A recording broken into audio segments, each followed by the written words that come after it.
자, 안녕하세요, 여러분. 즐거운 주말입니다. 이번 달은 정말 푹 쉬는 기분이네요. 저도 드디어 한국에 돌아왔습니다. 자, 이번 주는 우리 증시가 열리지 않았어요. 왜냐? 추석 연휴, 그리고 임시 공휴일 때문에. 예. 하지만 해외 증시는 일주일간 열리고 있었죠. 중국을 제외하고. 그리고 해외 증시는 일주일간 쭉 상승이었습니다. 자, 그럼 여러분은 지금 가슴이 두근두근거리지 않습니까? 왜냐? 우리 증시는 지난주에 하루 빼고 다 박살이 났거든요. 자, 오늘 이 시간에는 초보자용 주식 기초 개념 강좌를 한번 해보도록 하겠습니다. 아직 초보자분들은 주식에 대한 개념이 안 잡혀 있고, 뭐 어떻게 이걸 봐야 되지? 어떻게 해야 되지? 뭐 이런 아직 기본적인 개념이 안 잡히신 분들이 많기 때문에 뭐 추석이고 해서 뭐 장도 안 열렸으니까 오늘은 그거에 대해서 한번 강의를 해보도록 하겠습니다. 자, 그리고 해외 증시가 일주일 동안 올랐다고 여러분 흥분하지 마세요. 다음 주는 선물 옵션 만기일입니다. 자, 예를 들면은 지난주에는 이걸 표를 두고 예를 들면 지난주에 우리가 이렇게 박살이 났어도 일주일 동안 다른 증시가 올렸으니까 우리가 월요일에 이렇게 쭉 오를 수도 있습니다. 일주일간 해외 증시가 3% 정도 올랐다고 쳐도 우리는 하루에 3%가 다 오를 수가 없습니다. 하지만 해외 증시가 마이너스 3%였다면은 우리는 마이너스 3%를 다 반영받을 수 있습니다. 하락은 반영받을 수 있어도 상승은 이만큼 다 반영을 못 받는다는 사실이죠. 그런데 지난주에 일주일 동안 해외 증시가 올랐다면 그 다음 주, 잘못 말했네요. 화요일날 우린 장이 열리죠. 자, 그 다음 주에는 이게 좀 조정을 받아서 비실비실거리거나 혹은 쭉 큰 하락이 다음 주에 해외 증시에서 이어진다. 그러면은 우리 같은 경우에는 화요일날 조금 상승하고 그 다음날 쳐 내릴 가능성도 많습니다. 왜? 선물 옵션 만기일이니까. 선물 옵션 만기일에는 지난번엔 큰 상승을 했는데 이번에도 그러지 않을까요? 그거는 내가 외인이나 기관이 아니기 때문에 모릅니다. 며느리만 알아요. 그렇기 때문에 조심해야 될 기간에는 조심하는 게 좋습니다. 9월 달에는 특히 많이 때려 맞으신 분이 너무너무나 많더군요. 매매일질환이나 그런 거를 다른 데 이것저것 돌려다 봐도 초반에는 잘하다가 후반에 다 때려 맞아가지고 계좌가 시퍼렇게 멍들고 끝나신 분들이 너무 많습니다. 너무 많았어요. 저는 뭐 이번 달 거의 매매 안 한다고 예고도 했고 놀러 간다고 했고 그리고 어떻다? 잘 놀다 왔습니다. 해외 가서 잘 놀다 왔고 여러분도 제가 그냥 쉴 때 같이 쉬세요. 막 무리하게 매매하지 마시고 무리하게 매매해서 돈 날리고 나면은 이런 생각이 들 거예요. 차라리 이 돈이면 해외여행을 갈 걸. 어차피 날릴 돈 그냥 해외여행 가세요. 저도 매매 안 하고 돈도 못 벌었지만 매매를 안 했기 때문에 당연히 돈도 못 벌었지만 손실도 안 봤습니다. 너무나 당연한 건가?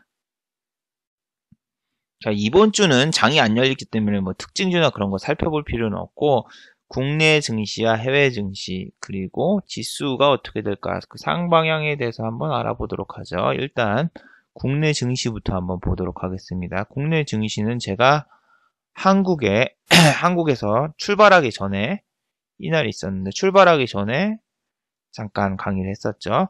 우리 지수는 어떻게 됐다? 일주일간 내리다가 마지막에 금요일날 한번 쭉 쳐주고 올라갔어요. 코스피는 1% 정도, 0.9, 0.9니까 1% 정도 올랐고 코스닥은 0.79%가 올랐던 걸로 기억합니다. 자, 여기서 이렇게 올랐으니까 다시 2400 올라가가지고 랠리가 이어질 것인가 어떻게 될 것인가 했는데 우리 지금 무슨 이슈가 있나요? 무슨 이슈? FTA 재협상과 그리고 또 이번에 또 뭐가 있죠? 미국에서 통상 압박이 지금 거세진다는 얘기가 들리고 있습니다.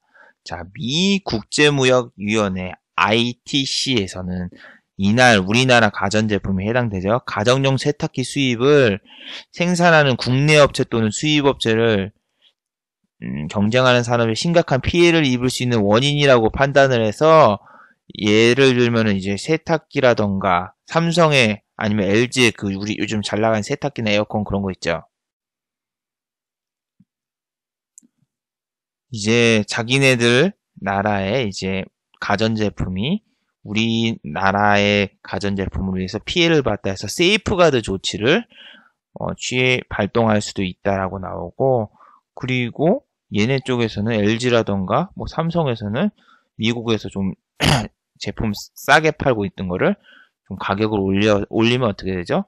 예, 경쟁력이 저하가 되기 때문에 미국 자국 브랜드 제품을 사거나 다른 나라 브랜드 제품을 살 가능성이 높아지죠.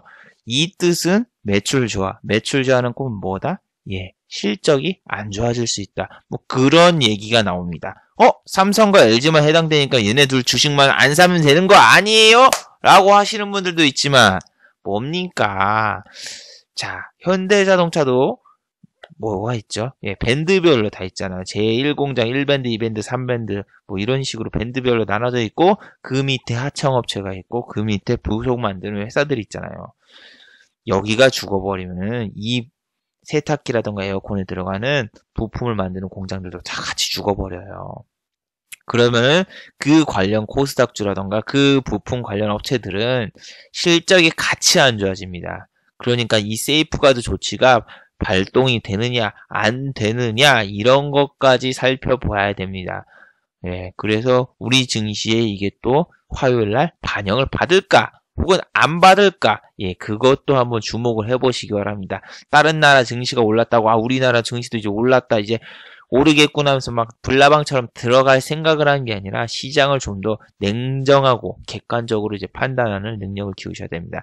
일단은 코스피가 금요일날 턴을 했고, 그리고 다음 주에 오를 수도 있어요. 상승해서 뭐 화요일만은 오를 수가 있어요. 왜냐면 다른 날 일주일 동안 올랐는데 설마 화요일날 안 오르겠어? 뭐 이런 생각도 할 수가 있는데, 화요일날 올랐다고 해서 거기서 따라 들어가면은 수요일, 목요일, 금요일은 뭐다? 수요일부터 목요일까지는 선물 옵션 만기를 해서 바로 때려 맞고 고점에서 물리고 내려올 수 있습니다. 그러니까 주의하세요. 그럼 화요일날 오르는 거, 화요일날 이렇게 오를 때 먹는 애들은 뭐다? 예, 이때 종배를 때린 거죠. 이때 종배를 때리기가 정말 힘든 게 뭐냐면 지수도 1% 올랐을 때 끝났고 종가 최고가로 끝난 종목들이 있단 말이에요. 그러면은 그 일주일간 불안감을 견디고 종배를 한 사람들의 몫입니다. 그걸 먹는 분들은. 근데 저 같은 경우에는 주식은 마음 편하게 합니다. 일주일 동안 혹은 이렇게 일주일이 넘죠 지금? 한 10일 동안 이렇게 쉬는 긴 연휴 동안은 두 다리 쭉 뻗고 무포로 북한에서 미사일을 쏘든 뭐 트럼프가 압박을 하든 뭘 하든 아무 상관없이 두 다리 쭉 뻗고 마음 편하게 하는 게 중요합니다. 뭐 이거 안 먹으면 어때요? 주식을 뭐 평생 한다고 생각하면 이거 안 먹어도 별 그렇게 지장 없습니다. 굳이 리스크를 감싸면서 때려 맞을 때 크게 때려 맞을 수 있는 이런 상황에서는 안 하는 게 제일로 약입니다. 현명한 판단입니다. 물론 작년에 저 같은 경우는 했겠죠. 그런데 지금은 안 해요. 작년에는 아마 한 게 아니라 아마 강제로 몰렸을 거예요. 막 추석 전에도 막 해외여행 간다고 해가지고 막 무리를 하고 그랬을 거예요, 분명히. 하지만 이번에는 아예 이날쯤, 아예 이때쯤 아예 해외여행을 떠나서 이거 하나도 안 때려 맞았죠. 자, 그리고 코스피가 아니라 코스닥을 봅시다. 아차, 제가 지금 나스닥이랑 다우를 안 했군요. 다우부터 보죠. 제가 지금 거꾸로 봤어요. 지금 제가 좀 나가봐야 돼서 정신이 없어서. 자, 다우를 보시면은 일주일 동안 한 번도 빠짐없이 다 상승을 했고, 또 신고가를 달성을 했습니다. 또 신고가. 얘네는 이렇게 잘 가고 있는데 우리나라는 왜 그럴까요? 역시 북한 놈들. 우리나라는 지정학적 리스크도 있는데 항상 이래왔어요. 우리나라는 전 세계에 있는 어디 있는 악재를 다 찾아서 반영받고, 호재는 거의 반영을 잘 안 받고 뭐 이랬죠. 근데 이게 좀 아깝네요. 일주일 동안 이 정도 했으면 우리나라도 좀 오르긴 올랐을 텐데, 오르는 게, 그래서 제가 지난주에 말했잖아. 오르는 것보다 같이 보합으로 가고 막판에 끌어올리는 거. 월요일날 갑자기 쫙 치고 올라서 우리나라 월요일날 싹 반영받는 거. 그 시나리오가 가장 좋은데, 이렇게 되면은 이웃사촌 땅 산 것처럼 좀 배 아프죠? 다음 주는 이렇게 올랐으면은 이런 식으로 갈 확률도 있습니다. 이렇게 내려가면서 지지부진 이렇게 갈 수도 있고, 아예 그냥 이렇게 패브리치처럼 빼버릴 수 있습니다. 빼버릴 수 있습니다. 빼버릴 수 있습니다. 이런 게 제일로 짜증나는 거예요. 일주일 동안 얘네 오를 거 다 오르고 우리는 내리는 것만 반영받으면 제일로 짜증나는데 이렇게 될 확률도 있으니까 정말 주의하시기 바랍니다.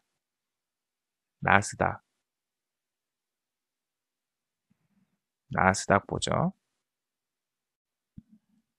예, 나스닥도 똑같습니다. 데칼코마니에요. 일주일 동안 쉬지 않고 올랐죠. 쉬지 않고 올랐고, 섹터가 대부분 좋았어요. 근데 마지막에 뭐였죠? 금요일날 같은 경우는 미국 고용지표가 좀 안 좋게 나왔어요. 안 좋게 나와가지고 보합 정도로 끝났는데, 미국 고용지표가 안 좋으면 여러분 어떻게 된다? 예, 금리 인상이 늦춰져요. 늦춰진다고 해봤자 지금 2달밖에 안 남았어. 올해 연준에서는 올해 금리 인상을 2번 한다고 했고 첫 번째 한 번 때렸어요. 그러면 두 번째를 때려야 되는데 11월 아니면 12월에 때린다는 겁니다. 12월 아니면 12월에 때린다는데 일단 고용지표가 잘 안 나왔으면은 이번에는 또 어떻게 하겠어요? 10월 달에는 금리 인상을 안 할 수 있어요. 그러면은 11월 아니면 12월이죠. 자, 그럼 또 작년처럼 12월 달에 금리 인상을 할 것인가? 뭐 어떻게 될 것인가? 그거는 연준의 포지션을 봐가면서 지켜보셔야죠. 엘렌 할머니의 뜻을 한번 어떻게 되는지 한번 더 지켜보시고 나스닥도 연중 최고치까지 갔습니다. 자, 그럼 우리 코스닥을 보죠. 예, 우리 스닥이 이제 다시 올라가서 어떻게 됐다? 예, 650선을 탈환을 했어요. 코스피와 다르게 코스닥은 밑에서 반등이 3일 정도 나왔어요. 그때 이때쯤인가 제가 그 강의할 때 그때 장중에만 강의했었잖아요. 아, 이때 한번 턴을 줘야 되는데 진짜 턴하고 나 올라갔네요. 물론 제가 한국이 없었으니까 매매는 못했지만 기술적인 반등이 나와줄 때는 됐었어요. 그러면 640은 지지를 해주는구나 딱 보고 이제 이쪽에서 660 다시 뚫고 이쪽까지 갈 것인가 했는데 코스닥은 정말 징그럽네요. 뭐 700 가려고 하면 계속 북한이 압박을 해버리니까 가려고 해도 700에서 때려맞고 하는데 외인 수급은 어떻다? 외인 수급? 예, 외인 수급은 이탈이 거의 없어요. 코스피는 외인이 팔다가 이때 샀지만 코스닥은 어딨니? 우리 스닥이 코스닥은 거의 수급이 빠지질 않았어요. 근데 문제는 뭐다? 기관이 자꾸 판다. 기관이 있다 보니까 양매수만 탁 떠주면 바로 치고 올라갈 수 있는데 지정학적 리스크가 생각보다 큽니다. 주의하시기 바랍니다. 자, 일단은 오늘 본강을 한번 넘어가 보도록 하죠. 지난주 강의는 조회수가 별로 안 난 거 보니까 역시 요즘 트렌드가 뭐냐면은 이렇게 뭐 매매법이나 이런 거 별로 그렇게 사람들이 잘 안 본다는 거 너무 뻔하니까 하한가 따라잡기 상한가 따라잡기 그냥 그쪽에서 사는 거 아니면 너무 쉽게 생각하는데 좀 기술적인 것도 넣고 여러 가지 좀 내용을 넣었지만 조회수가 어떻다? 예, 최악이었어요. 3,600 다른 거 15,000, 6,000, 7,000 가장 안 좋았네요. 한 달 중에서. 그래서 매매법 쪽은 역시 손대는 게 아니야. 오늘 초보자용 해도 이거 솔직히 많이 볼 사람 없다고 생각합니다. 뭐 양봉, 음봉 뭐 이런 거 설명하냐? 아니에요. 그것까지 해버리면은 너무 시간 때우기가 돼버립니다. 양봉, 음봉 뭐 이런 거 기초적인 거 차트 보는 거 그런 거는 도서관 가서 책을 한번 자기가 보시고 그 다음에 본인이 공부해서 배우시거나 아니면 네이버에서 그냥 차트만 딱 쳐도 보는 법 다 나와요. 그런 걸로 안 합니다. 그런 거를 유료 강의에 넣어버리는 사람들이 있는데 그건 정말 CD나 아니면 뭐 USB 뭐 이런 거 팔아먹으려고 돈 또 고르는 사람들만 올리지. 설마 그런 거를 이렇게 시간 때우기에 넣지 않습니다. 물론 이건 유료가 아니고 무료지만 무료여도 그런 너무 시간 때우기식 그런 건 넣지 않겠습니다. 저는 기본적인 개념을 잡는 거, 제 주식 투자 개념을 집어넣어 드리도록 하겠습니다. 그리고 추석 전에 정말 무너지신 분들이 많았는데 제가 그냥 개인적으로 뭐 카페나 이런 데 딱 돌아가면서 사람들 매매일지나 그런 걸 몇몇 지켜봤었어요. 근데 9월 달이라던가 8월 달이라던가 장이 좋을 때 막 이렇게 쭉 올라가시는 분들이 있대요. 막 수익 많이 내고 막 쫙 올라가시고 막 자랑하시는 분들 월별 결산입니다 막 가서 올리신 분들 많았는데 9월에는 8월이라던가 7월에 땄던 수익 다 날리시는 거 보고 그렇게 될 거라고 생각을 했어요. 이게 결과적으로 얘기한 게 아니라 그분들의 특징이 뭐냐면은 상승장일 때 매매 횟수가 너무 많았어요. 브레이크가 없었어요. 상승장일 때 그냥 올라갈 때 그냥 매매를 수십 번씩 해가지고 수익을 쭉 하는 거 뭐 그렇게 했는데 이분들이 이게 반대가 되잖아요. 그러면은 하락장일 때 한번 딱 때려 맞으면은 이분들이 이거 복구를 하려면은 매매 횟수가 많다는 얘기는 복구를 하려면 매매를 2배를 더 해야 됩니다. 자기가 하루에 10번 매매를 하면은 복구하려면 20번을 해야 돼요. 20번 정도 해야 되니까 이게 매매 횟수가 2배로 올라가기 때문에 매매 횟수는 최대한 적은 게 좋습니다. 최대한 적은 게 좋고 얼마가 됐든 그냥 수익으로 그냥 빠져나오고 수익만 챙기는 게 좋아요. 초보자분들이든 뭐든.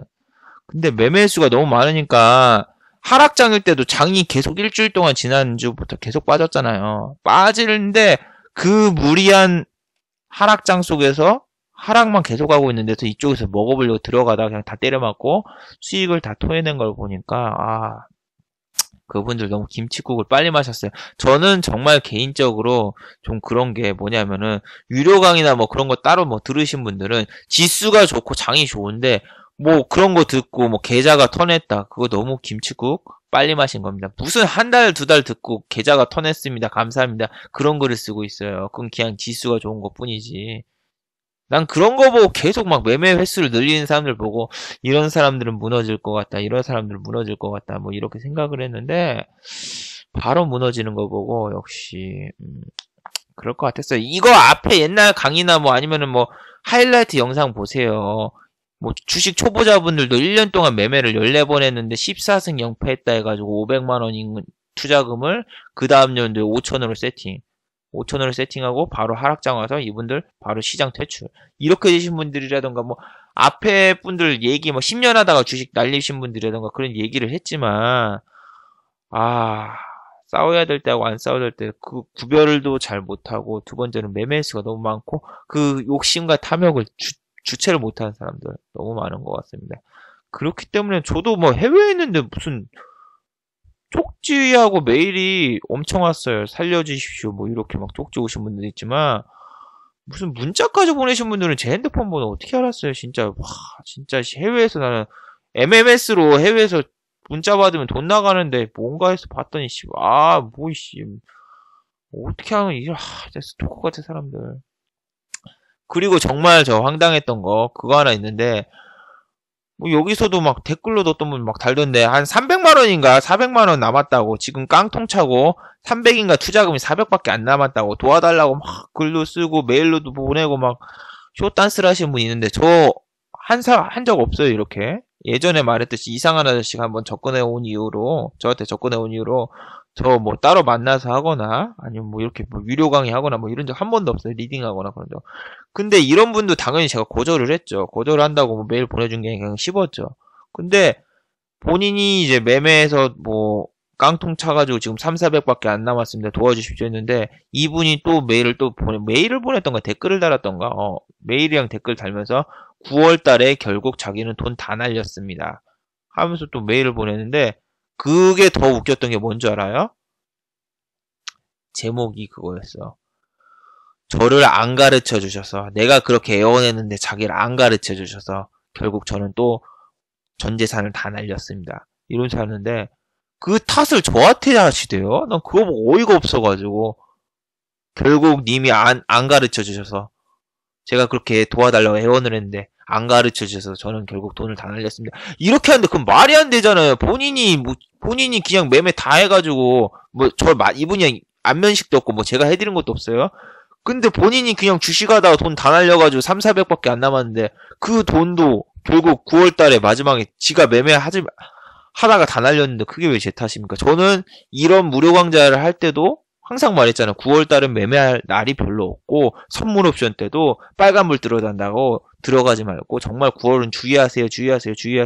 이렇게 계속 말했는데도 결국 매매하더니 이렇게 깡통을 차시네요. 이런 분들은 여러분 나중에 만나서 해도 안 돼요. 그냥 이렇게도 뭐 하지 말라. 저도 매매 안 하고 뭐 해외에 가서 놀다 오겠습니다. 그래서 놀다 왔는데 나 놀 때 그냥 같이 놀았으면은 이 남은 3,400만 원 갖다 여행이라도 갔다 왔었으면 됐겠죠. 정말 이런 분들 난 진짜 어이가 없어가지고 야 이걸 어떻게 남의 탓을 해? 만나서 안 가르쳐 주셔서. 제가 그렇게 했는데 안 가르쳐 주셔서.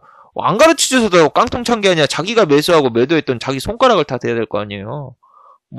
나는 그런 거, 그런 거 보고 진짜 참 어이가 없더군요. 인간은 진짜 뭐라고 해야 되나, 자기 자신의 책임을 지려고 하지 않는다는 생각이 들더군요. 아니 내가 유료 강의한 것도 아니고 리딩을 한 것도 아니고 아무것도 안 했는데 저 사람은 저러고 있으니까 내가 도와줘야 될 이유도 없잖아요. 자기가 깡통을 차던 거를 내가 무슨 상관이야.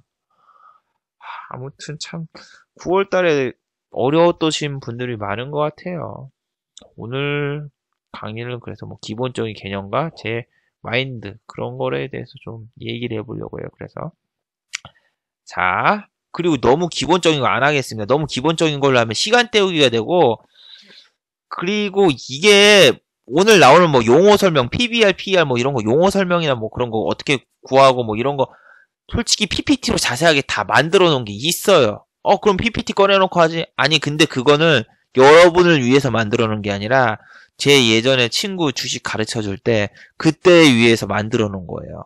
근데 친구는 그 당시 나한테 수업료도 지불하고 이렇게 했고, 그랬던 거를 내가 만들어 놨 거기 때문에 상도 간에 예의가 있죠. 내가 이렇게 만들어서 이렇게 딱 주고 그랬는데, 친구한테 줬던 걸 여기서 그냥 꺼내가지고 그냥 한다. 그거는 상도에 어긋나는 행위입니다. 그렇기 때문에 그걸 안 하고 그냥 짧게 설명할 테니까 여러분이 그거를 인터넷으로 찾아보시거나 아니면 받아 적어놓고 요점 정리를 본인이 하시기 바랍니다. 여러분이 노량진이나 그런 데서 공무원 시험이나 그런 거 공부하다 보면은 거기 가서 선생님들이 말을 빨리 해주잖아요. 그럼 나는 그걸 녹음을 하고 집에 가서 노트에 적어요. 노트에 적고 그거를 내가 요점 정리를 내가 합니다. 내가 하는데 이 강의를 들으신 분들은 반대예요. 요점 정리를 해달라, 뭐 해달라, 이건 어떻게 되라, 이건 어떻게 되라. 이게 공짜니까 사람들이 막 다 시켜서 이거 알려달라 이런 식으로 가니까 그건 정말 문제가 있습니다. 본인 자신이 하려고 하질 않아요. 이거 밥을 다 떠먹여줄 것까지 생각을 하시는데 그렇게 되면은 주식이고 뭐고 아무것도 못합니다. 그냥 일상에서도 성공을 못하실 거예요. 절대로. 자기가 배우려고 하는 의지가 있으면 본인이 알아서 찾아서 본인이 해야지. 그 마인드 정말 안 좋아요. 그래서 이분들이 만약 이게 유료 강의였으면 과연 이랬을까 하는 생각을 드는데 공짜니까 자꾸 이걸 저걸 요구하시는 분들이 있는데 모르겠어요. 그런 분들은 주식하면 안 될 것 같아요. 내가 보기에는. 너무 많은 걸 요구하시는 분들. 아무튼 짧고 굵게 정리를 하면서 하나하나 끊어나겠습니다. 자, 그리고 어디 보자. 그리고 이런 걸, 그러면은, 나도 돈 줄 테니까 그런 거 좀 해주십시오. 이렇게 한다고 해서, 저한테 돈 주고 한다고 요청한다고 해서 저는 받아들일 생각이 없고, 하고 싶지도 않습니다. 돈 받고 지금 그런 거 하고, 할 필요도 없고, 하고 싶지도 않아요. 그러니까 그런 거 좀, 메일로 요청하고 하고 하지 마세요. 메일이나 쪽지 읽는 게 아니에요. 여러분의 글은 항상 다 똑같아서 읽지 않고 그냥 클릭하고 바로 휴지통으로 버립니다. GOD 어머님께처럼 구구절절한 사연을 저한테 쓰셔도 소용이 없어요. 제가 그런 거 하면은 제가 그런 거 가르쳐 드리고 하면은 제가 손실이 나요. 그럴 시간도 없고. 예를 들면 아까처럼 3,400 남으신 분이 있다고 해봐요. 잔금이. 그럼 내가 이분을 만나서 과외처럼 이렇게 한다고 해봐요. 그럼 내가 공짜로 하겠어요. 한 100만 원 받는다고 생각을 해봐요. 그럼 이분 잔금이 200밖에 안 남는데 이분이 200 갖다가 한두 달 이런 거 배운다고 해서 수익이 나겠어요? 이 100만 원 다시 찾을 수 있겠어요? 못 찾아요. 어차피 해도 안 되고 2,300밖에 자금이 안 남으신 분들은 지금 어떻게 해야 되냐. 공사판 가서 노가다를 뛰거나 대리운전 밤에 하고 편의점 알바를 하거나 하거나 투잡을 하거나 회사 열심히 다니거나 그렇게 해서 다시 여유자금을 만드셔야 됩니다. 이미 주식으로 잃은 돈 다시 주식으로 지금 못 찾아요. 본인이 무슨 실력이 있다고 무슨 경험이 있다고 한두 달 만에 이런 거 배운다고 돈을 찾을 수 있습니까? 말도 안 되는 소리입니다.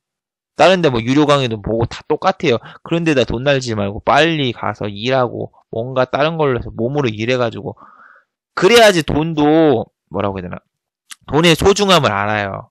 내가 손절 10만원, 20만원, 30만원 했던 거 그거를 내가 일상생활에서 복구를 하려면은 알바를 일주일 뛰고 3주간 해야 되고 그런 거 아닌데 그냥 돈 빌리고 뭐 그렇게 해버리면 안 됩니다. 이거 아니야. 시작하고 하자. 자꾸 시작을 안 하고 이걸 자꾸 얘기하면 안 될 것 같아요. 좀 이따 얘기할게요. 자, 첫 번째, 처음에 이제 주식을 접하시는 분들이 생각하셔야 될 겁니다, 머릿속에. 이게 원래 밑에 내용이 쫙 있는데, PPT로 해가지고 밑에 쫙 있는데, 그냥 제목만 놔두고, 제가 그냥 내용을 알려드릴게요. 본인이 그쪽에다 타이핑을 하시던가, 말던가. 자, 본인이 하세요. 자, 우리나라는 증시 후진국. 이거는 제가 계속 말하지만, 우리나라는 우리가 무시하는 중국보다 증시가 후진국입니다.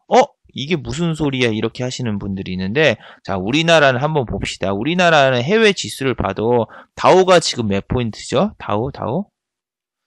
다우존스가 2만 포인트가 넘습니다. 다우는 2만 포인트가 넘으면 우리의 몇 배죠? 우리 지금 2000인데? 예, 10배 넘게 차이 나죠? 예, 다우가 2만 포인트고, 연으로 봐도, 이거 지원이 안 되네요. 연봉으로 보는 게 딴 데가 있나? 잠시만요. 자, 연봉으로 봐도 어떻습니까? 쭉 상승해 왔어요. 쭉 상승. 2009년, 2008년도에 리먼 사태가 딱 터지고 2009년 1월부터 쭉 상승해 왔어요. 계속 상승했어요. 결국 연봉으로 봐도 10년간. 우리나라는 어떻다? 예, 우리나라는 어떻죠? 예, 박스피입니다. 박스피예요. 여기서부터 여기까지 계속 10년 동안 이 구간에서 놀고 있던 거예요. 이 구간에서. 아까 다우랑 완전히 비교되죠. 내가 보기엔 다우 연봉을 못 보게 만든 게 다른 나라랑 비교 못하게 만들어 놓은 것 같아요. 아니, 유한타는 세상에 해외 연봉을 보는데 이거 돈을 주고 봐야 되나? 이거 유료기는 것 같아요, 여러분. 우리나라는 10년이 지나도 주가 자체가 움직이지 않습니까? 주가 자체가 움직이지 않는다는 거는 10년 동안 넣어놔도 수익이 거의 안 난다는 얘기예요. 물론 개별 종목에 따라서는 천차만별이긴 하지만 지수 자체가 재미가 없는 장이고, 우리가 무시하는 중국 애들도 3,000포인트에서 놀고 있습니다. 얘네 작년에 2015년도에는 5,000포인트도 갔고, 그 저번에 10년 전에도 5,000포인트를 한번 또 간 적이 없어요. 얘네 나라는 공산국가여가지고 90%가 개인이고 10% 정도가 이제 외인 정도의 자금을 받는데, 그래도 이런 공산국가, 쓰레기국가라고 막 하는데도 증시 후진국이라고 불리는 나라도 5,000포인트 찍었어요. 우리보다 지수도 높고. 우리가 과연 증시 선진국일까요? 자, 우리나라가 안 좋은 점을 또 얘기를 해보면은, 공매도가 있다. 공매도는 뭐냐? 주가 하락에 베팅을 하는 겁니다. 초보자분들은 모르시는 사람 있나? 공매도는 이 주가가 하락에 베팅을 하는 거고, 주식을 사는 게 아니고, 이 주가를 내가 만약에 10,000원에 샀다. 10,000원에 샀다 하면은 이게 5,000원이 된다. 그러면은 위에서 산 사람들이 자기가 손실이지만, 공매도를 친 사람들은 내가 떨어지면은 여기서 사면 수익이에요. 그리고 이 공매도를 상환을 합니다. 여기서 사면은 다시 슈팅 뻥하고 올라오는데, 다시 사야 되니까. 공매도라는 거는 주식이 없는 상태에서 이제 주식을 사는 거니까 뻥하고 올라오는데, 이거를 다시 이렇게 공매도를 상환하는 걸 쇼커버링이라고 합니다. 아무튼 공매도가 개인이 안 돼요. 개인이 안 되는 이유가 뭡니까? 계속 물어보신 분도 있는데, 우리나라에서는 공매도가 안 되는 게, 개인이 공매도가 지면은 주가를 개인이 좌지우지 할 수 있다라고 얘기를 하는데, 그건 개 같은 소리입니다. 말도 안 되는 소리입니다. 세상에 개인이 공매도 친다고 해서 주가가 왔다 갔다 한다고요? 우리나라 주가는 외인이 왔다 갔다 손을 쥐고 폈다 합니다. 근데 무슨 우리나라 개인이 치면은 작전이 붙고 어쩌고저쩌고 한다는데, 그건 말도 안 되는 소리입니다. 자꾸 공매도 공시제가 뭐가 있으니까 좋지 않나요? 말도 안 되는 소리입니다. 공매도 친 다음에 공시하면 뭐합니까, 여러분? 공매도 과열제, 공매도 하루 못하게 하면 뭐합니까? 맨날 공매도 치면 되는데, 하루 빼고. 아무 필요 없어요. 우리나라는 증시 후진국입니다. 인정해야 됩니다. 10년 동안 계속 똑같이 올렸어요. 1800에서 2000 사이를 넘지 않다가 이번 10년 만에 처음으로 2400을 돌파했습니다. 아무튼, 그리고 전 세계에서, 여러분 내가 재밌는 얘기 하나 해드릴까요? 그 뉴질랜드라던가 호주 가보면은 양이 많아요. 양이 이렇게 있어. 양털 농장도 있고, 양이 많은데 우리나라는 왜 별로 양이 없을까요? 저기 보령 양목장 한번 가보면은 거기에 양이 있는데 거기 빼고 왜 양이 없는지 아세요? 왜인지 아세요? 우리나라는 양도 소득세를 내야 돼요. 양도 소득세를 내야 되기 때문에 양이 별로 없대요. 아, 재미없나? 이거 라이브 방에서 써먹으려고 했는데. 아무튼 우리나라는 참 신기한 국가입니다. 거래세. 주식을 하면서 거래세가 있는데 이 거래세도 다른 나라에 비해서 세계 가요 톱10처럼 톱10입니다. 세계 10위권 안에 듭니다. 거래세 높은 나라. 근데 양도소득세도 이번에 또 있습니다. 원래 양도소득세가 있는데 이번에는 개인들한테도 부과할 수 있게 3억으로 낮춘다고 확정됐죠. 양도소득세 세상에 3억이 어디 있어요. 본인 한 명이 3억이 아니라 직계존속해가지고 자기 엄마 아빠 다 합쳐가지고 여러분 3억이에요. 그러면 별로 되지도 않아요. 세상 아파트 값보다 대주주가 되는 요건이 아파트 값 하나보다 싸네요. 양도소득세도 있고 소득세도 있고 거래세도 있는 참 대단한 나라입니다. 다른 나라는 어떠냐고요? 거래세가 없어요. 그럼 양도소득세는 내는데 양도소득세 같은 경우에도 우리나라 같은 경우에는 그 주식을 3억 이상 매입을 하고 그게 다른 나라 같은 경우에는 다 포함해요. 자기가 번 돈의 총액에서 양도소득세를 내는데 우리나라는 달라요. 그 종목으로 해요. 그 종목에서 자기가 3억 이상 사면은 3억 이상 샀다. 그럼 여기서 수익이 나잖아요. 그럼 여기서 거래세 플러스 세금은 기본으로 내요. 거래세는 당연히 나가고 세금이 기본적으로 나가고 여기서 3억 이상 투자를 해서 또 수익이 났으면은 거기서 얼마를 뗀다. 25%의 세금을 또 떼는 거예요. 말이 돼요 이게? 거래세하고 이것도 내고 따로 그냥 당연히 소득세 지방세도 내고 그러니까 거래세하고 소득세도 내는데 거기다 플러스 양도소득세에서 25% 더 띄는 거예요. 근데 뭐다? 우리가 3억을 투자해서 손실 봤을 때 그럼 양도소득세를 돌려주나요? 아니요. 우리나라는 안 돌려줘요. 다른 나라 돌려줍니다. 그걸 다 합산해서 1년 합산해서 하니까. 근데 우리나라는 진짜 쓰레기입니다. 우리나라는 지금 개인들 세금을 어떻게 하면 더 뛸까 하면서 3시까지 하는 주식시장을 3시 30분으로 하고 상한가를 30%로 바꾸고 참 안 좋아요. 주식하기 정말 안 좋은 나라입니다. 그리고 우리나라는 개인이 수익을 내는 퍼센트가 10%도 안 돼요. 외인 기관은 무조건 수익입니다. 왜냐? 상하방 포지션입니다. 주가가 올라도 수익이고 내려도 수익이고 다른 나라는 왜 공매도가 왜 개인이 돼요? 내려도 수익이면 공매도 다 쳐버리면 되지 않나요? 그리고 다른 나라는 상한가 제한이 없는데 어떻게 된 거예요? 이렇게 물어보시는 분이 있는데 공매도의 순기능은 주가가 너무 오르는 걸 과열을 방지하고 그런 기능도 있어요. 근데 우리나라는 완전히 반대에 이 위에까지 개미들 꼬드겼다가 공매도 팍 치고 그 다음에 지네가 던집니다. 지네가 물량을 던지잖아요. 그럼 주가가 바로 내려가잖아요. 외인기관이. 돈 많은 애들이. 그러면 우리 개미들은 이쪽에서 물려가지고 밑에서 손절하면은 얘네는 공매도로 무조건 수익을 보는 구조이기 때문에 개미가 절대 이길 수 없어요. 우리나라 시장에서는.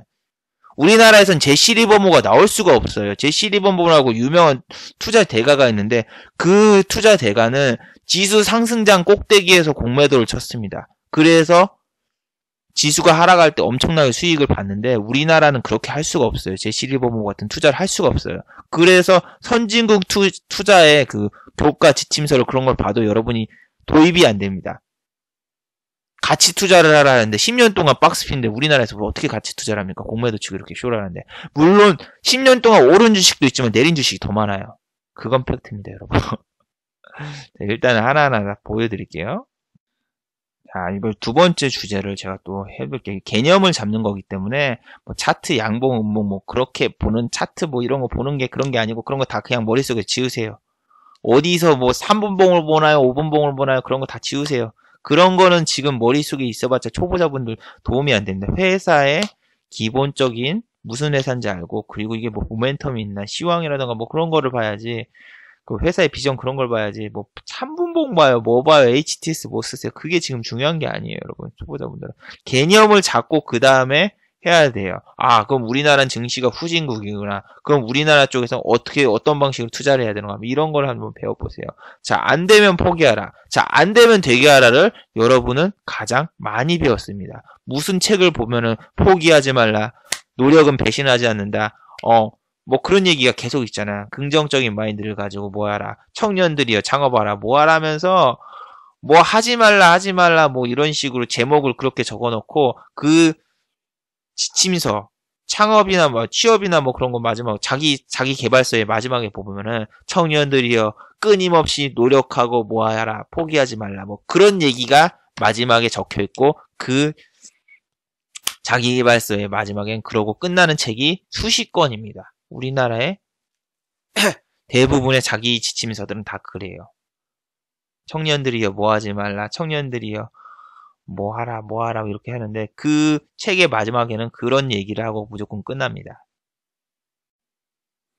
아프니까 청춘이다 뭐 그런 것처럼 뭐 계속 뭐 도전하고 하지 말라. 뭐 도전하라 뭐 해라 뭐 그게 나오는데 주식은 여러분 안 되면 포기하세요.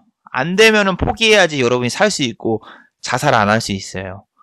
이거는 본인들만 이렇게 포기를 안 하면은 괴로운데 본인들만 괴로운 게 아니라 주변의 집안, 가족, 주변 친구, 친척, 다른 사람들이 다 괴로워집니다. 자기가 빚쟁이가 되거나 아니면은 주식으로 실패하고 그러면 주변에 있는 친구들도 다 떠나가 버리게 됩니다. 주식한다고 자랑하고 다니지 마세요. 주변 사람들 싫어합니다. 저도 그렇게 말 안 하고 다녀요. 말 안 하고 다니고 제가 뭐 영상에 왜 가면 쓰고 다니냐고요? 당연하죠. 그렇게 안 하면 주변 사람들이 나를 별로 보기 좋게 보이지도 않고 만약에 막 이렇게 돈 번 거 뭐 이런 게 딱 나와 있으면은 주변에서 너무 많은 연락이 오고 그럽니다. 지금도 연락 더럽게 많이 오는데 다 씻고 있는데 아무튼 여러분 주식은 안 되면은 포기할 줄도 알아요. 내가 지금 주식에서 깡통 찼어. 그러면은 바로 지금 뭐 편의점 알바를 하거나 공사팡을 가서 노가다를 뛰거나 추석이니까 택배 상하차 알바를 하거나 이래서 돈 벌 생각을 해야지. 이거를 진짜 어떻게 하냐면은 돈을 꿔서 다시 주식으로 복구를 하려는 생각을 합니다. 저보고 무슨 라이브 방송에서 주식에서 힘들어서 힘들 때 하고 뭐 어떻게 했을 때 포기하고 싶었을 때 어떻게 했습니까? 뭐 그런 걸 물어보시는 분들이 있는데 당연히 포기를 해야죠. 포기를 해야 되고 저 같은 경우는 어떠냐면은 내가 퇴직한 다음에 만약에 3천만 원 있으면은 3천만 원이 올인이 났다. 나 그럼 주식시장 떠나고 다시 주식 안 한다고 생각했어요. 근데 어떻게 했다? 나는 깡통 완전 밑바닥까지 내려가가지고 안 했거든요, 여러분. 실패를 안 했거든요. 실패를 안 한 게 아니라 주변에 뭐 우여곡절이 있긴 있었지만 그래도 어떻게 해서 다시 올라가고 해서 지금까지 아직 살아남아 있거든요. 나도 성공한 건 아니에요. 그냥 살아남아 있어요, 주식시장에서. 근데 완전히 밑바닥까지 가가지고 이제 죽으려고 하는 사람들이 있는데 이 사람들이 가장 문제가 뭐냐면은 고수들이나 뭐 그런 사람들이 무용담을 항상 찾습니다. 인터넷에서 무용담을 찾고 마지막에 실패 직전에 막 한 줄기의 빛을 보려고 하는지 이 사람들이 마지막에 끝판에서 정말 힘들었던 상황에서 역전했던 거, 그 에피소드를 읽는 거예요. 근데 그 에피소드에는 이런 글이 있어요. 마지막에 형부한테 돈을 빌렸다. 마지막에 누나한테 돈을 빌렸다. 마지막에 대출금에 뭐를 빌려가지고 한번 마지막으로 도전했었다. 그 얘기를 보면은 그것만 보는 거예요. 그것만. 지금 내가 처해진 상황 속에서 열심히 일을 해야 되겠다 그 생각이 아니라 주식으로 다시 복구를 해야 되겠다 이 생각이 있는데 거기서 본 것 중에서 가장 눈에 띄는 거는 돈을 빌렸다. 누구한테 마지막에 돈을 빌렸다. 이 사람들의 관심사는 그거예요. 마지막에 돈이 없었을 때 그 돈을 어디서 났었어요? 항상 물어봐요. 나한테 물어보는 게 아니라 다른 사람 난 돈 빌린 적이 없으니까.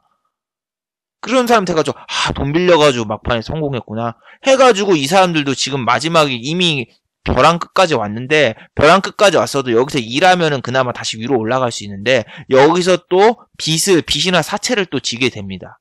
그래서 완전 밑바닥까지 더 내려가는 거예요. 살아날 수 없이. 이때는 어떻게 해요? 가족들도 힘들어지고 채무 납입을 대신해줘야 될 수도 있으니까 가족들도 불행해지고 친구들은 하면 연락하면 연락 안 되고 끝없는 인생의 나락으로 떨어지게 되는 거예요. 그래서 안 되면 무조건 포기하세요. 주식은 여유자금을 하고 재테크 개념을 해야 되는데 재테크 개념이 아니라 그냥 이걸로 인생 역전을 하려고 하시는 분들이 너무 많아요. 이걸로 인생 역전 못해요, 여러분. 뭐 건물주 되고 그렇게 못해요. 내 현실을 모르고 주식으로 한 100만원, 200만원 따면 갑자기 막 벼락부자 되는 거 아니야. 내가 워렌 버핏인가 막 하면서 착각하신 분들이 너무 많은데 안 되면 정말 포기를 하세요. 내가 만약에 주식으로 이만큼 자금 500만원을 많이 투자하기로 했어. 근데 이 500만원에 올인이 났어. 그럼 난 주식시장 떠나야죠. 그러놓고 다시 여유자금 500만원을 만들며 와야지. 500만원 딱 손실 봤다고 다시 복수할 거 하면서 어디서 뭐 은행 대출 받아가지고 뭐 다시 도전하는 게 아니라 실력이 내가 그만큼 되지도 않고 경험도 없으니까 포기하세요.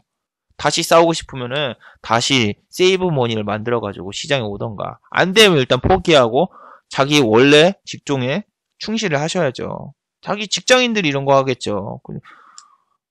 직장인들은 이런 거 하면은 본업에 충실하세요. 그리고 뭐 서브로 대리운전을 하거나 아니면은 뭐 편의점 알바를 하던가 하면서 그 손실난 거 그걸로 메꿔야지 주식으로 보고 못 시킵니다.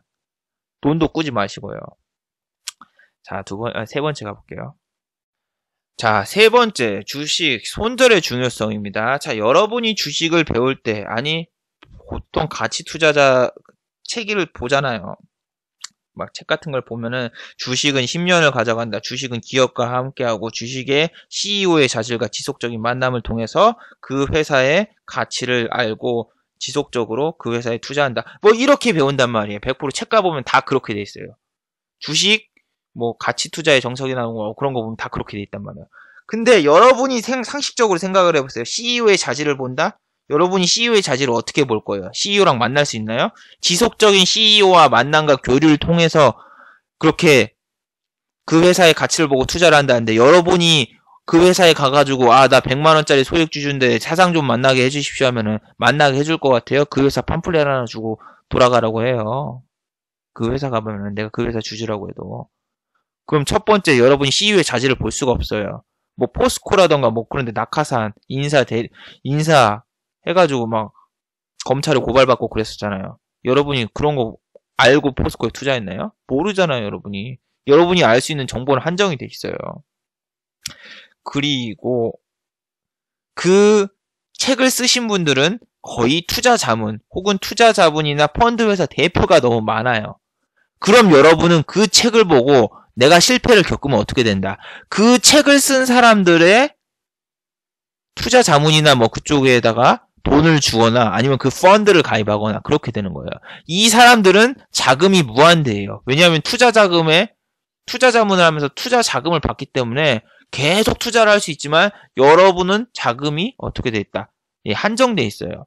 여러분이 2년마다 돈이 필요할 거예요. 전세를 들어가셨으면 2년마다 임차 계약금, 임대료를 올려달라고 돈을 막 소리를 들으면은 내가 돈이 있어야 되는데 그 돈이 없잖아요. 주식은 마이너스 나고 있고. 그리고 내가 아직 결혼을 안 했어. 지금은 이게 세이브 머니가 있지. 세이브 머니가 있어도 이걸 다시 결혼하기 전까지 하자고 했는데 10년 안에 결혼 안 할 거예요? 20대이신 분들 10년 안에 결혼 못 할 것 같아요? 저처럼 못 할 수도 있죠. 못 할 수도 있는데 결혼을 하거나 아니면 누가 아프거나 아니면은 그 물가가 오르면서 나도 이제 돈을 쓸 때가 생긴다면 차를 사거나 아니면은 아까처럼 뭐 집 사거나 뭐 하거나 100% 생겨요. 10년 안에. 근데 그 돈을 계속 갖다 부을 수 있을 것 같아요? 못 부어요. 못 부으는 것도 있고 계속 마이너스가 나는 경우가 많아요. 그리고 10년을 가져가면 주가가 오를 것 같아요? 자, 매번 설명해드리는 OCI라던가 포스코죠. 이건 몇번 봤죠? 여러분이 2011년도 이때 샀어봐요. 그때 신재생에너지 대란 나가지고 65만원까지 오른 주식이고 조용구 씨도 이거 하나 갖다가 14억 날리셨어요. 처음에 조용구 씨 주식 투자로 해가지고 2천만원 벌었고 2천만원 갖다가 4억 만들었어요. 4억 만들어가지고 아싸 좋구나 5, 6, 7하고 개인 본인 뿐만이 아니라 주변 지인분 아니면 자기 가족 돈까지 다 해가지고 14억을 날리셨어요. 14억 투자해서. 왜냐하면은 60만원짜리 주식이 6만원이 됐거든요. 10년 동안 이런 주식을 가지고 간다면은 반토막이 아니라 반의 토막이 나온 거예요. 6분의 1 토막 났네. 60만원짜리 65만원짜리 주식이 여러분 10년 뒤에 10만원이 됐어요. 지금 좀 올랐다. 철강 산업 잘 나간다. 물론 철강 이제 좀 제재한다고 하지만 포스코 포스코 10년 전에 얼마였어요? 10년 전에 60만 원이었어요. 지금 30만 원 됐다? 반토막 난 거예요, 그래도. 주식을 10년 가지고 간다고 해서 수익이 나는 게 아니라 이렇게 반토막 날 가능성이 너무 많다는 거예요. 조선업 10년 전에 정말 최대 호황이었어요. 왜냐? 유가가 100달러 이하로 떨어진 적이 없거든요. 삼성 엔지니어링 10년 전에 얼마였어요? 거의 10년 전에 거의 17만 5천 원이에요. 이런 걸 가지고 있는데 지금 얼마에? 만 원이에요. 만 원이에요. 이거 반토막 하면은 얼마예요? 반토막에만 이 정도도 아니라 만 원이에요. 근데 이거 분식회계까지 났던 종목이에요. 분식회계까지. 삼성엔지니어 대기업이. LG전자 요즘에 좀 올라왔죠? LG전자 10년 전에 여러분 샀으면 부자 됐을 것 같아요? 아니에요. 10년 전에 샀으면 16만 원이에요. 이제 반토막 왔어요. 여러분이 LG전자 10년 전에 샀으면은 반토막이 났죠. 근데 여러분은 무슨 주식 관련 책을 사면은 가장 첫 페이지에 있는 거 삼성전자. 삼성전자를 연봉을 보고 내가 10년 전에 삼성전자를 샀으면은 지금 얼마를 벌었을까 하면서 여러분은 꼬드깁니다. 하지만 저는 분명히 말해놓는데 오른 주식보다 내린 주식이 훨씬 많아요.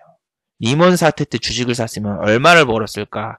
리먼 사태 때 주식이 여러분이 가지고 있어서 개박살이 났지 여러분이 그때 주식을 살 세이브머니는 거의 없었어요. 왜냐? 어디까지 떨어질지 모르거든요. 지수가 1000을 깰지도 몰랐고 왜 내가 주식을 안 가지고 있을 거라고 단정을 해요? 왠지 알려줄까요? 코스피 지수가 2008년도 지전에 계속 올랐어요. 약 5년간 지수가 계속 올랐어요. 지수가 계속. 그래서 여기서 장기 투자라든 가치 투자라든 여기서 돈 번 사람 꽤 있었단 말이에요. 그 돈 번 거를 여기 단 1년 만에 다 날려먹었어. 이해가 되세요? 여기서 해서 투자금이 너무 커져버려가지고 여기서 다 날린 사람이 너무 많았어요. 이때는 펀드 회사 직원도 자살하고 그랬었어요, 여러분. 지수가 800까지 그냥 갔어. 1000도 그냥 깨졌고 삼성전자도 하한가고 그러던 시절이에요. 근데 그거를 샀다고 못 사요, 여러분. 샀으면은 샀어도 다음에 또 때려맞고 그래요, 여러분. 그러기가 정말 힘들어요. 손절의 중요성을 그래서 알아야 돼요. 이게 내가 10년을 가지고 가면서 오르는 게 아니라 내가 손절가를 마련해놓고 여기 터치하면 바로 손절. 이게 다시 터치했다 다시 올라가든 말든 상관없어요. 일단 원칙을 지키고 살아남아야 돼요. 근데 이 원칙을 한번 안 지키면 거기서 깨져가지고 그냥 불운한 인생이 거기서 시작된다니까요. 주식에 물려가지고 하루하루 너무 힘든 인생을 살고 거기다 또 물타기 하고 뭐하고 했는데 물타기 하면 할수록 되게 괴로움은 2배가 됩니다. 그러다가 한번 본절가 오거나 아니면 약간 수익 났다. 그러면 어떻게 된다? 버티는 게 답이구나. 해서 또 버팁니다. 그러다가 진짜 종목 거지 같은 거 하나 걸려가지고 상폐됩니다. 돈 다 날립니다. 왜 상폐가 돼요? 난 그런 종목 안 잡을 수도 있는데요. 태우조선해양도 대기업이고 뭐 그런데 누가 들어가고 싶어서 들어갔을까요, 여러분? 아직도 거래정지 아닌가? 거래정지네 이거. 거래정지구나. 여러분이 어떻게 될지 아무도 모르는 거예요. 이런 회사가 어떻게 내가 무슨 수로 얘네가 분식회계를 하는지 어떻게 알아요? 분식점 떡볶이는 맛있지만 내가 이 회사가 분식회계를 하는지 알 수가 없다니까요. 알 수가. 10년을 가져가도 저렇게 손실나는 게 있으니까 손절의 중요성은 정말 중요합니다. 그러니까 손절을 안 간다 싶으면 바로바로 잘라지는 게 필요해요. 트레이딩을 하는 게 아니라 본인 손절가라던가 그런 걸 지켜야죠. 매매 원칙이에요. 매매 원칙. 원칙이 없는데 계속 자기가 손절가가 오면은 막 네이버 인터넷 같은 데 찾아가지고 무슨 뉴스 없나 딱 찾아보고 갑자기 기준을 바꿔. 이게 이쪽까지 터치했는데 이게 뭐 신약 개발을 한다고? 제약회사를 샀다는 가정에 신약 개발을 한다고? 나 그럼 이거 임상 발표까지 홀딩? 이 손절하는 건 너무나 괴롭고 버티는 거는 그나마 할 수 있으니까 버티려고 하는데 이 전에 임상이 또 실패하면 어떡할 건데요? 또 개박살 나는 거죠. 그래서 주식 투자를 하면 안 되는 사람들이 너무 많아요. 이런 걸 안 지키니까. 나는 그래서 그 스트리밍 방송할 때는 난 주식 이야기 안 합니다. 주식 질문하지 말아 주십시오. 이렇게 얘기를 했는데도 거기서도 그냥 주식 얘기를 계속 물어보고 하시는 분들이 있어요. 난 그런 분들 보고 이러니까 이 사람들이 주식에 실패라고 안 되는 거지. 이 생각을 합니다. 여기서 이렇게 하지 말라고 얘기를 했는데도 그 얘기를 할 정도면은 이미 안 지키는 거야. 매매 원칙도 없고 이걸 이렇게 하지 마세요. 얘기를 해줘도 말을 안 들어요. 그런 사람들은 100% 말을 안 들어요. 그러니까 지금 계속 그쪽 가가지고 하지 말라고 해도 그렇게 하고 있는 거죠. 그만큼 원칙을 안 지키시는 분들입니다. 자, 그 다음 보죠. 자, PBR, PER을 믿지 말라. 자, 여러분은 주식을 보실 때 PBR과 PER을 계산을 합니다. 자, PBR이란 주가의 한 주당 순 자산, 그리고 PER은 주당 순 이익을 하고, 이거 계산법은 이제 여러 가지가 있는데, 그건 네이버 가서 치세요. 지금 시간이 벌써 50분이 넘어갔네요. 그러고 이제 여러분이 막 계산을 하는 거죠. PBR, PER이 너무 이 주가에 대비해서 너무 싸다. 이렇게 딱 하고, 전문가들도 나와서 PBR, PER이 이게 저평가된 주식입니다. 저평가를 하는데, 저평가인가 고평가, 이거는 여러분이 판단하고 PBR, PER로 판단하는 게 아니라 시장이 판단합니다. 시장, 서울시장, 뭐 박원순 이런 사람이 판단하는 게 아니라 시장이 판단하는 거예요. 주가 시장을 항상 옳아요. 본인이 틀린 거지. 내가 PBR, PER 계산했는데 이게 저평가야. 근데 이게 거래량이 없고 시장이 주목을 안 받는다. 그러면 안 하면 돼요. 오르는 말에 올라타고 가고 있는 종목에 그냥 타서 빨리빨리 수익을 조금이라도 챙기는 게 낫지. 이런 거 사놓고 계속 기다린다 했는데 이런 종목은 어떻게 되냐. PBR, PER에서 저평가된 종목들은 공매도가 엄청나게 높아요. 왜 공매도가 높아? 공매도 양은 안 높은 것도 있지만 공매도 양을 보세요. 왜 높을까? 여러분이 배울 때 지표를 이걸 보라고 했는데 이거 보고 무조건 저평가라고 해서 하거든요. 그러면은 외인기관들은 주식 살 필요 없어요. 여기다 공매도만 때려놓으면 돼요. 공매도만 때려놓으면은 알아서 주가가 이제 지지부진하고 질려서 던지고 얘네가 또 팔아서 던지고 그러거든요. 그렇기 때문에 PER, PBR이 낮다고 하는 것보다 그냥 주목받지 않고 막 그런 거는 당장 그냥 눈길을 주지 마세요. 왜 2400까지 올라올 동안 왜 뭐 PBR, PER 그런 거 낮으면서 안 가는 주식을 가지고 있어요. 남들 수익 챙길 때 수익도 못 챙기고 남들 손실 볼 때는 손실을 보고 그런 게 말이 안 되잖아요. 그 PBR, PER로만 따지면 우리나라에 저평가된 주식은 하도 많지만 너무너무나 많아요. 그렇지만 시장에 가는 주식이나 그런 거는 한정돼 있어요. 자금이 한정돼 있기 때문에 시장에 유통되는 주식. 이 종목이 다 같이 가는 게 아니라 철강이랑 뭐 제약이 있으면 철강, 제약 뭐 이렇게 5개가 다 가는 게 아니라 철강에 있는 게 빠져서 제약으로 가고 제약에 있는 게 빠져서 이제 뭐 자동차 이런 데로 가고 뭐 이런 거란 말이에요. 시장에 유통 자금을 옮겨서 가는 거기 때문에 다 같이 갈 거라는 생각도 하지 말고 PBR, PER이 낮으면 공매도를 보시고 그리고 이것만으로도 판단하지 마세요. 그리고 자기가 이게 뭐 고평가, 저평가 이걸 판단하지 마세요. 안 가고 손절가 터치했다 그러면 내가 잘못 선택했구나.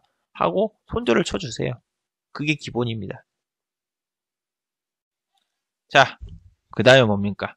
자, 우리나라 재무제표를 믿지 말라. 저는 공기업에서 회계 담당자를 했었고, 그리고 회계 담당자들은 분기별로 모모 회계법인에 가서 교육을 받습니다. 그 교육을 받으면은 사기업의 사람들도 만나고 뭐 공직자분들이나 다른 분들도 다 만납니다. 근데 거기서 무슨 교육을 받느냐? 자, 우리가 감사를 받았을 때 이게 지적사항이 안 나올 수 있는 거, 그리고 세금을 어떻게 하면 적게 내는가, 뭐 그런 거에 대해서 배우는 겁니다. 세금을 적게 내는 거, 세금을 줄이는 방법, 뭐 그런 거에 대해서 교육을 받는데 그거를 가르치는 게 목적이 세금을 줄이는 거면은 재무제표가 정상일까요? 재무제표가 삼성엔지니어링, 대우조선해양, 현대상선 다 분식회계였어요. 분식점 차려진 듯이 분식회계였죠. 레스토랑스도 아니고. 대기업들이 이렇게 분식회계가 넘쳐납니다. 근데 중견기업, 중소기업은 어떨까요? 위에가 개파인데 밑에가 더 좋을 수가 있을까요? 없습니다. 우리나라 뭐 낙하산 인사, 일감 몰아주기, 재벌 상속으로 계속 내려가는 구조라서 깨끗한 회사, 깨끗한 나라도 그건 아니지만 도입식이 그렇구나. 이렇게 재무제표 자체가 거지 같은 데가 많아요. 근데 재무제표도 한번 보면은 괜찮게 보이는 회사가 되게 많아요. 근데 그거 자체도 믿지 않은 것도 신용을 안 하는 것도 중요하지만, 재무제표에 여러분 뭐, 다른 거 보지 마시고, 재무제표 보는 방법은 인터넷에도 찾아봐요. 자, 우리나라 재무제표가 정말 믿을 수가 없다는데, 이렇게, 재무제표에서 가장 위험한 거는, 이렇게 빨간 거, 마이너스로 된 빨간 게 있으면 주의하고 매매하지 마세요. 재무제표가 그냥 봐도 개판인데, 실제로 재무제표는 얼마나 더 개판일까 그 생각을 해보세요. 그리고 적자가 계속 늘어나고 있고, 뭐 그런 거 보면은, 어떻겠어요, 이런 거 보면 바로 하지 말아야 되겠다. 이거 어디냐고요, 현대상사. 이런 거 보면 바로 하지 말아야 되겠다, 뭐 이런 생각을 하면서, 들어가지 말아야지 했는데, 뭐 단순히 뭐 차트 보고, 뭐 급등주 검색기, 뭐 일단 쓰잘데기 없는 거 사가지고, 뭐 급등주 검색기에 포착됐다 해서 뭐 매매하고 그러지 마세요, 초보자분들. 뭐 검색식 쓰지 마세요. 매매를 천천히 해도 되는데 매매를 더 급하게 만들 필요가 없어요. 이거 놓치면 그냥 보내주고, 쿨하게 보내주고, 그렇게 하셔야 됩니다. 재무제표도 이런 거 보고 사요, 보고 사. 뭔 회사인지도 모르고 사고, 그 다음에 종목 상담을 해요? 종목 상담한다는 자체가 그 회사에 대한 자신감도 없고, 자기가 뭔 회사인지도 모르고 샀다는 걸 증명하는 겁니다. 전 종목 상담 같은 거 절대 안 합니다. 그건 책임이 필요하려고요, 왜 자기가 이상한 회사 사놓고, 종목 상담 받고, 이 사람이 뭐 여기까지 갈 수도 있다라고 하면은, 거기까지 홀딩하고, 손실 보면은, 밑으로 빠지면 이 개새끼 때문에 손실 봤다. 웃기지 마세요.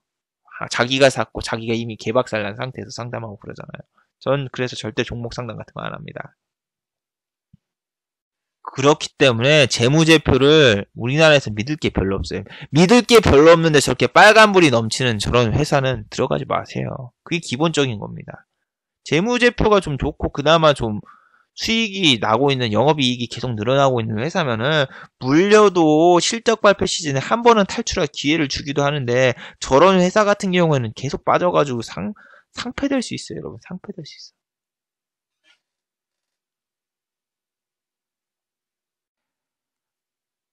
이거 좀 더 하려고 했는데 벌써 1시간이 지나버렸네요. 제가 짧게 좀 더 해볼게요. 다음번에 이런 거 좀 더 심도 높고 더 나머지 거는 제가 다음에 유럽 여행 갈 때 한번 또 만들던가 해야지. 자, 그러면 이런 거 좀 짧은 거 짧게 더 가겠습니다. 자, 저보고 가장 많이 물어보신 질문 중 하나, HTS 선택. HTS 선택은 뭐예요, 여러분?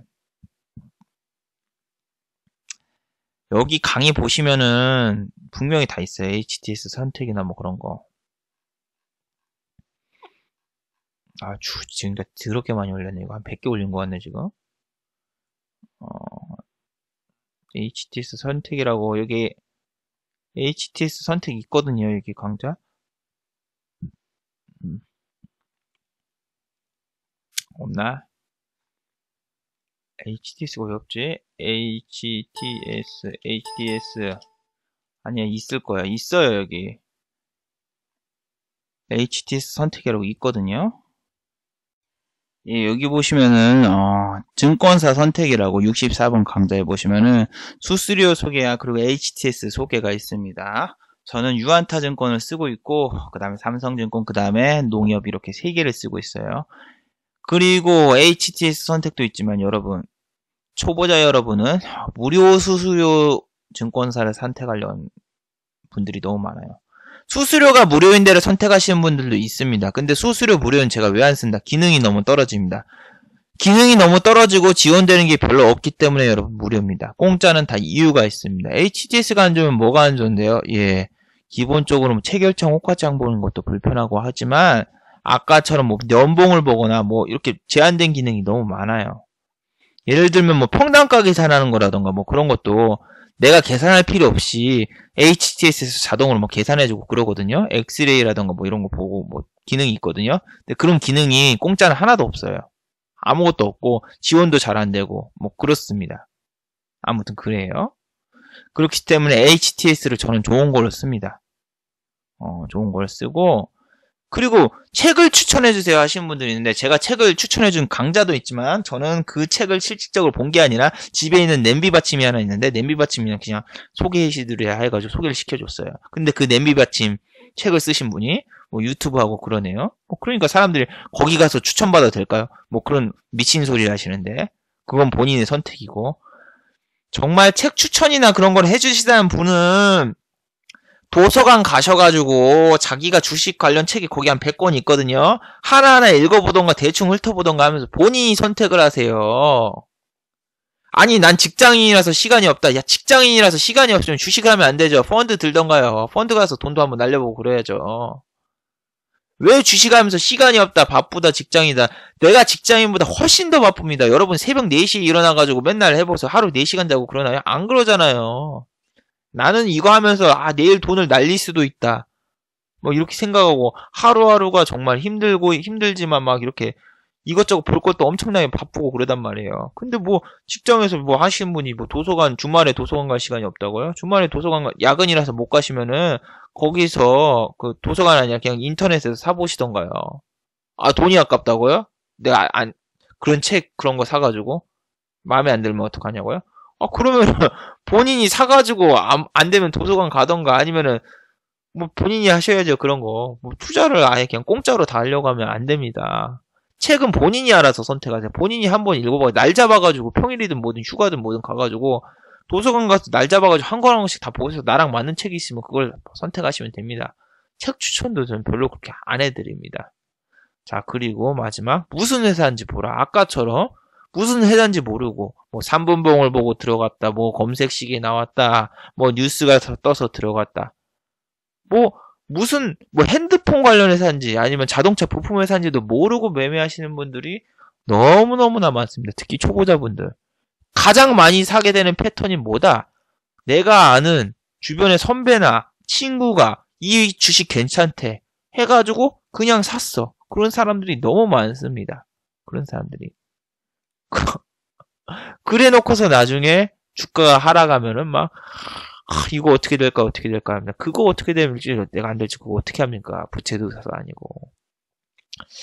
참 그래서 초보자분들은 이 개념을 좀 잘 알아야 돼. 손절에 대한 개념이 무조건 있어야 되고 손절 어떻게 잡나? 그거 다 이전 강의 있어요. 이전 강의도 다 찾아보고 질문이 나와야 되는데 보면 다 있는데 이건 어떻게 해요? 저건 어떻게 하신 분들이 있는데 본인이 다 찾아서 해봐야 돼요.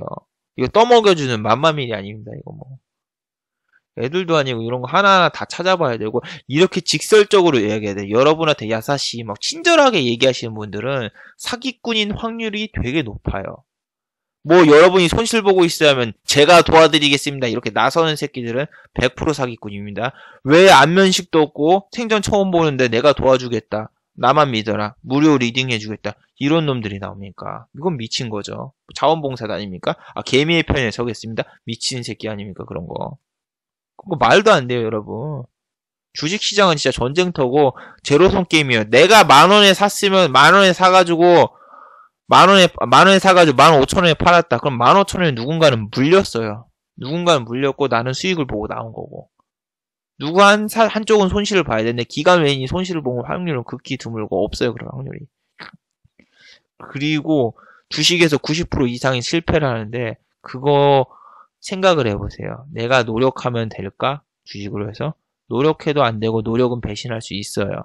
그리고 공무원처럼 노력을 하는 게 아니에요. 공무원이라던가 다른 거 판사, 검사, 의사 이런 거 도전하는 거는 시간만 낭비하지만 주식으로 낭비를 하면 시간도 날리고 돈도 날리고 주변 친구들이랑 가족도 다 날리고 자기 인생이 그냥 끝날 수가 있어요. 안 된다 싶으면 포기도 할 줄 알아야 되고. 그래서 지금 당장 깡통 찾아서 선생님 도와주십시오 어쩌고저쩌고 하시는 분들은 진짜 주식으로 다시 복구할 생각 하지 마세요.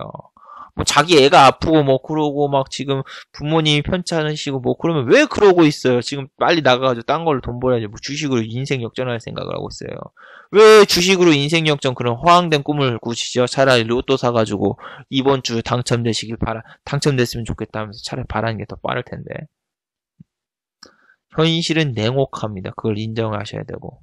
저는 그리고 주식 모임 같은 거 되게 안 좋은 것 같아요. 주식 모임이나 그런 거, 오프라인 모임이나 그런 거 옛날에 정모 같은 것도 몇 번 나가봤었는데, 거기서 연락되신 분들이 이렇게 장이 안 좋으면은 돈 꿔달라 연락 오고, 거기서도 다 똑같아요, 여러분. 레벨이 있어요. 나보다 다 잘하고, 정말 고수이신 분들 연락 잘 나달라면 연락 잘 알려줘요. 안 알려줘요. 그게 기본입니다. 왜냐? 내가 귀찮은 일이 생기고 그런 거 예를 들면 종목 상담 같은 거 왜 안 해주냐 해도 종목 상담 하나 해주는데 5분을 잡아봐요. 10명 해봐요. 그럼 1시간 그냥 가요. 1시간 동안 내가 다 내일 매매해야 될 종목을 뽑고 뭐하고 막 이것저것 레포트 찾아보고 뭐하고 할 게 수두룩한데 내가 남의 걸 보고 있을 시간이 있을까요? 없어요. 그런 거 상담해주는 사람들 다 뭐다. 매매 안 하고 그냥 그거 하는 거예요. 그걸로 먹고 사는 사람들이 리딩해주고, 뭐, 리딩해준다면서 추천 광고비 받고, 추천비 받고, 뭐 교재 팔고 그런 애들이에요. 아프리카 그런 데 가가지고 다. 왜 그런 거를 하고 있습니까? 본인이 본인 회사를 선택하고 투자를 했으면은 그 회사를 믿거나 아니면 본인이 뭐 기준을 잡아서 매매를 했으면 거기서 뭐 손절 치거나 본인이 하셔야 돼요. 초보자분들이랑 누구나 다 포함돼서. 참 말을 많이 한 것 같네요. 이제 갈 시간이 다 돼가네. 참 이런 거 유튜브 하면서도 저번에도 말했지만 뭐 후원해주고 싶습니다. 뭐 해주고 싶습니다. 하면서 주소라던가 뭐 계좌번호 알려달라고 하는데 주소를 알려주면 100% 우리 집에 찾아올 거고 계좌번호를 알려달라면 거기다가 거금을 넣어놓고 얘한테 사기당했습니다. 뭐 하면서 가짜로 이렇게 선동하고 있을 수 있으니까 그런 건 절대 없습니다. 그런 분들은 항상 뭐 유튜브 라이브에서도 후원을 해주시지.